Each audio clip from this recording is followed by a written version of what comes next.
ഹൈക്കോടതി വിധിയുമായി ബന്ധപ്പെട്ട് വന്നിരിക്കുന്ന കണക്കുകൾ വയനാട് ദുരിതാശ്വാസത്തിന്റെ വിശ്വാസ്യത തകർത്തിരിക്കുകയാണ്. എന്തായാലും ഇത് കേന്ദ്ര ഗവൺമെന്റിന് കൊടുത്ത മെമ്മോറാണ്ടമാണ് എന്നാണ് മുഖ്യമന്ത്രി പറയുന്നത്. കേന്ദ്ര ഗവൺമെന്റിന് ഇങ്ങനെയാണോ മെമ്മോറാണ്ടം സമർപ്പിക്കേണ്ടത്? SDRF നോംസ് അനുസരിച്ചിട്ടാണ് കേന്ദ്ര ഗവൺമെന്റിന് ഇത് സമർപ്പിക്കേണ്ടത്. SDRF നോംസുമായിട്ട് യാതൊരു ബന്ധവും ഇതിലെ പല കാര്യങ്ങൾക്കും ഇല്ല. മാത്രമല്ല, ഇതൊരു സാമാന്യ യുക്തിക്ക് നിരക്കാത്ത കണക്കുകളാണ് വെച്ചിരിക്കുന്നത്. സെക്രട്ടേറിയറ്റിലെ ഒരു സാമാന്യ ബുദ്ധിയുള്ളൊരു ക്ലർക്ക് പോലും ഇത് തയ്യാറാക്കുമെന്ന് ഞാൻ കരുതുന്നില്ല. ഇത് എവിടെയാണ് തയ്യാറാക്കിയത്? ഇത് ഡിസാസ്റ്റർ മാനേജ്മെന്റ് അതോറിറ്റിയാണോ തയ്യാറാക്കിയത്, അതോ ഈ റവന്യൂ വകുപ്പാണോ തയ്യാറാക്കിയത്? ഇത് ബന്ധപ്പെട്ട ഉദ്യോഗസ്ഥന്മാർ ഇക്കാര്യത്തിൽ വല്ല പരിശോധനയും നടത്തിയിട്ടുണ്ടോ? ഹൈക്കോടതി വിധിയിൽ വന്നിരിക്കുന്നത് ആക്ച്വൽസ് എന്നാണ് പറയുന്നത്. ഇത്രയും ആളുകളുടെ മൃതശരീരം സംസ്കരിച്ചതിന് ഉള്ള തുകയായിട്ട് വലിയ തുക കണക്കാക്കിയിരിക്കുകയാണ്. ഒന്ന്, അത് അവിടെ നിങ്ങൾക്കറിയാം, ഒരുപാട് ആളുകൾ അവരുടെ ബന്ധുക്കൾ മൃതശരീരം തിരിച്ചറിഞ്ഞ് അവർ കൊണ്ടുപോയി. ബാക്കിയുള്ള കുറെ മൃതശരീരങ്ങളും ശരീരാവശിഷ്ടങ്ങളുമാണ് അവിടെ ദഹിപ്പിച്ചത്. അതിന് അവിടുത്തെ MLAയും പഞ്ചായത്തും ഉൾപ്പെടെയുള്ള ആളുകളാണ് HMLുമായി സംസാരിച്ച സ്ഥലം കണ്ടുപിടിച്ചത്. സ്ഥലം ഫ്രീ ആയിട്ട് തന്നു. കുഴി കുഴിക്കാൻ വേണ്ടിയിട്ടുള്ള സൌകര്യങ്ങളെല്ലാം അവിടുത്തെ തന്നെ ഒരു NSS യൂണിയൻ പ്രസിഡന്റും അദ്ദേഹത്തിന്റെ മകനും ചേർന്നാണ് എല്ലാം ചെയ്തു നൽകിയത്. പ്രവർത്തകരാണ്, സന്നദ്ധ പ്രവർത്തകരാണ് ഇത് മുഴുവൻ ചെയ്തത്. ഇതെല്ലാം കഴിഞ്ഞിട്ട് ഒരു മൃതദേഹം സംസ്കരിക്കാൻ 75,000 രൂപ സർക്കാരിന് ചെലവായി എന്ന് കണക്ക് കൊടുക്കുന്നത് എന്താണ്? എന്റെ വിശ്വാസ്യത എന്താണ്? പിന്നെ വോളണ്ടിയർമാർക്ക് ഭക്ഷണം കഴിക്കാൻ അവിടെ തുടക്കം മുതൽ അവസാനം വരെ ഹോട്ടൽ ആൻഡ് റെസ്റ്റോറന്റ് അസോസിയേഷനാണ് ഭക്ഷണം കൊടുത്തത്, സന്നദ്ധ സേവകരാണ് ഭക്ഷണം കൊടുത്തത്.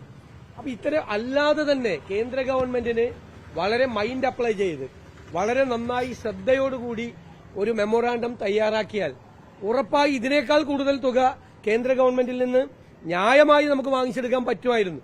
അപ്പൊ ഈ മെമ്മോറാണ്ടം തയ്യാറാക്കിയതിൽ തന്നെ വലിയ അപാകതയുണ്ടായി. വിശ്വാസ്യതയ്ക്ക് ഭംഗമേൽപ്പിക്കുന്ന രീതിയിലാണ് മെമ്മോറാണ്ടം തയ്യാറാക്കിയിരിക്കുന്നത്. ഈ മെമ്മോറാണ്ടം SDRF നോംസ് അനുസരിച്ചല്ല തയ്യാറാക്കിയിരിക്കുന്നത്. എവിടെയോ ആരോ തയ്യാറാക്കിയിരിക്കുകയാണ്. അങ്ങനെയല്ല ഒരു സ്റ്റേറ്റ് ഗവൺമെന്റ് കൊടുക്കേണ്ടത്. അത് നമുക്ക് പണം കിട്ടാതെ പോകരുത്. ഇതിന്റെ വിവാദത്തിന്റെ പുറത്ത് ഇതൊരു വിവാദം ഉണ്ടാകരുത്. ഇതിന്റെ പുറത്തെന്നാണ് ഞങ്ങൾ ആഗ്രഹിക്കുന്നത്. ഞങ്ങൾ ഇക്കാര്യത്തിൽ ഗവൺമെന്റിന്റെ കൂടെയാണ് നിൽക്കുന്നത്. ഇത് ആദ്യമേ തന്നെ പ്രതിപക്ഷം പറഞ്ഞതാണ്. മുഖ്യമന്ത്രിയുടെ ദുരിതാശ്വാസ നിധിയിലേക്ക് ഈ കാര്യത്തിന് വരുന്ന അക്കൌണ്ട് സെപ്പറേറ്റ് അക്കൌണ്ടായി സൂക്ഷിക്കണം. അപ്പോൾ ഒരു സംശയം ആർക്കും വരില്ല. അതിൽ നിന്ന് ഓരോ ദിവസവും ചെലവാക്കുന്ന പൈസ വെബ്സൈറ്റിൽ ഇട്ടാൽ മതി. അപ്പോൾ ആളുകൾക്കറിയാം, അതെ ഇത്രയും പൈസ ഞാൻ കൊടുത്തിട്ടുണ്ട്, ആ പൈസ വന്നിട്ടുണ്ട്. അതിൽ നിന്ന് ചെലവാക്കുന്നത് ശരിയായ കാര്യങ്ങൾക്ക് വേണ്ടിയിട്ടാണ്. ശരിയായ കാര്യങ്ങൾക്ക് വേണ്ടി പണം ചെലവാക്കേണ്ടി വരും സർക്കാരിന്. സർക്കാരോടെ ദുരിതാശ്വാസ പ്രവർത്തനം നടത്തേണ്ടി വരും. എല്ലാവരുടെയും സഹായത്തോടുകൂടി അതിന് പണം വേണം. ആ പണം കിട്ടാതിരിക്കാനുള്ള മാർഗമാണ് ഈ മെമ്മോറാണ്ടത്തിലൂടെ ചെയ്തിരിക്കുന്നത്. ഇതല്ല മെമ്മോറാണ്ടം. ഇങ്ങനെയല്ല മെമ്മോറാണ്ടം തയ്യാറാക്കേണ്ടത്. അപ്പൊ അതിനാവശ്യമായ ശ്രദ്ധ ചെലുത്തിയില്ല, അശ്രദ്ധയുണ്ടായി.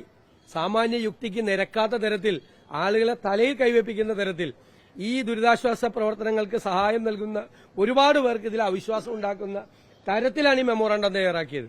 മുഖ്യമന്ത്രിയുടെ ഓഫീസ് പറഞ്ഞത് ചിലപ്പോൾ ശരിയായിരിക്കാം. ഏത് മെമ്മോറാണ്ടമാണ് ഇത്? മെമ്മോറാണ്ടം തയ്യാറാക്കുമ്പോൾ കുറെ കൂടി, കാരണം അവർക്ക് കേന്ദ്ര ഗവൺമെന്റിലിരിക്കുന്ന ഉദ്യോഗസ്ഥന്മാർ, ഇത് പരിശോധിക്കുന്ന ഉദ്യോഗസ്ഥന്മാർ വിവിധ സംസ്ഥാനങ്ങളിൽ നിന്ന് വരുന്ന ഇക്കാര്യങ്ങൾ പരിശോധിക്കുന്നവരാണ്. സാധാരണക്കാരന് പോലും അവന്റെ യുക്തിക്ക് പോലും നിരക്കാത്ത കണക്കുകൾ എഴുതി വെച്ചാൽ അവിടെ ഇത് കണ്ടു പരിശീലിച്ച ഉദ്യോഗസ്ഥർ അതിനെ ഗൌരവമായിട്ട് എടുക്കോ? ഒന്ന് സർക്കാർ റീതിങ്ക് ചെയ്യണം, പുനരാലോചിക്കണം, പുനർചിന്തനം നടത്തി കുറെ കൂടി ഭംഗിയായി. എനിക്ക് തോന്നുന്നു ഇതിപ്പോ 1200 കോടി രൂപയെത്തിൽ 2000 കോടി രൂപയുടെ ദുരിതാശ്വാസ പ്രവർത്തനങ്ങൾക്ക് വേണ്ടിയിട്ടുള്ള ഒരുപാട് കാര്യങ്ങൾ, അവിടെയുള്ള വാർണിംഗ് മെക്കാനിസം ഉണ്ടാക്കുന്നതിന്, ഇവാക്യുവേഷൻ പ്ലാൻ നടത്തുന്നതിന്. ഇപ്പൊ വീണ്ടും അവിടെ കിടക്കുന്ന ആളുകൾ അപകട മേഖലയിലാണ്. അവരെ റീലൊക്കേറ്റ് ചെയ്തില്ലെങ്കിൽ അവർക്ക് അപകടം ഉണ്ടാവും. ഇതെല്ലാം ഉൾപ്പെടെയുള്ള ഏകദേശം 2000-ഓളം വീടുകൾ പണി കൊടുക്കാൻ ഉള്ളത് ഉൾപ്പെടെയുള്ള കാര്യങ്ങൾ വെച്ചുകൊണ്ടുള്ള അതിമനോഹരമായി SDRF റൂളിന് അനുസരണമായി, അനുരോധമായി ഇത് തയ്യാറാക്കാൻ കഴിയും. എന്തായാലും ഇതിൽ വലിയ അപാകതയുണ്ടായി, വിശ്വാസ്യതയ്ക്ക് ഭംഗമേൽപ്പിച്ചു. ഇത് ആരാണ് ഇതിന് ഉത്തരവാദികൾ, ഇങ്ങനെ കൊടുക്കാൻ ഉത്തരവാദികൾ അവരാരാണ് എന്ന് അന്വേഷിച്ച് അവർക്കെതിരായി നടപടി സ്വീകരിക്കണം എന്ന് ഞങ്ങൾ ആവശ്യപ്പെടുന്നു.